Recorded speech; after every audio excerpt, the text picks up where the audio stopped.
And one of the only horror shows right now on Quibi is called 50 States of Fright.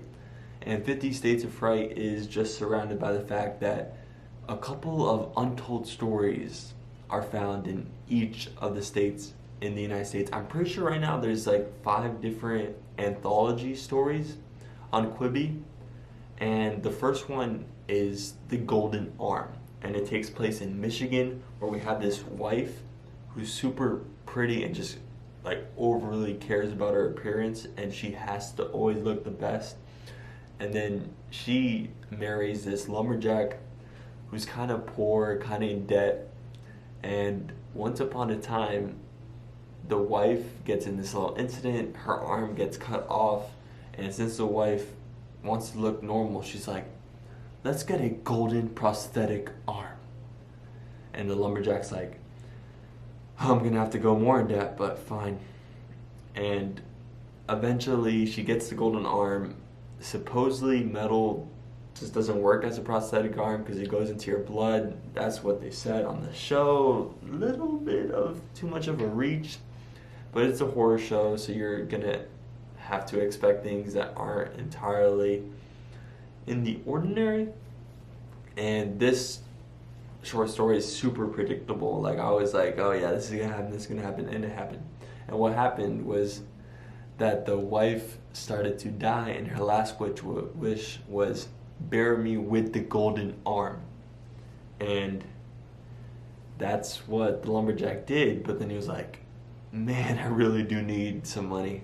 So then he digs up the grave, takes out the golden arm, and yes, the wife comes up alive and ends up killing the lumberjack. Yeah, predictable.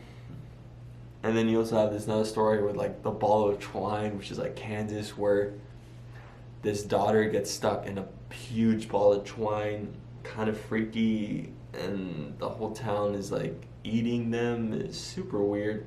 And we have this another story, which I think takes place in Oregon, which is like taxidermy. And I thought the taxidermy was gonna come alive, but get this: there's like Sasquatch, and then there's Sasquatch's kid.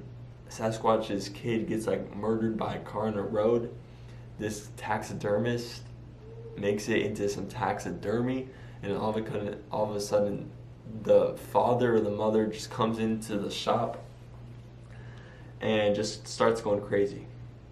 And then the next short story was in Minnesota, on this like cloud island where there's this like bottomless pit that's kind of like a gateway to hell, and like a bunch of creatures come out there, and then there's like guardians of that bottomless pit and all the creatures that come out.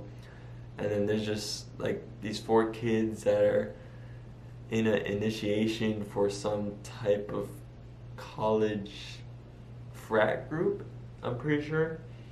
And they just have to walk through the woods, and they get caught with this creature and these soldiers. Super weird. And one thing about the story is that they could have gone like the short route through the forest and cut off some time, or they could have just walked along the road, which is like, I think they say 12 or 6 miles. And like, as a cross country runner, I'll be like, I'll take the road route, just because if you run the whole thing, you'll be done with the island in an hour. And then the last short story that's released right now is a Florida one. And this one is with like 2 police officers. This one is way too weird for me. Scary, yes, because you got some like dark lights and you got flashlights, and that always creates a scene with some easy jump cuts, and yeah.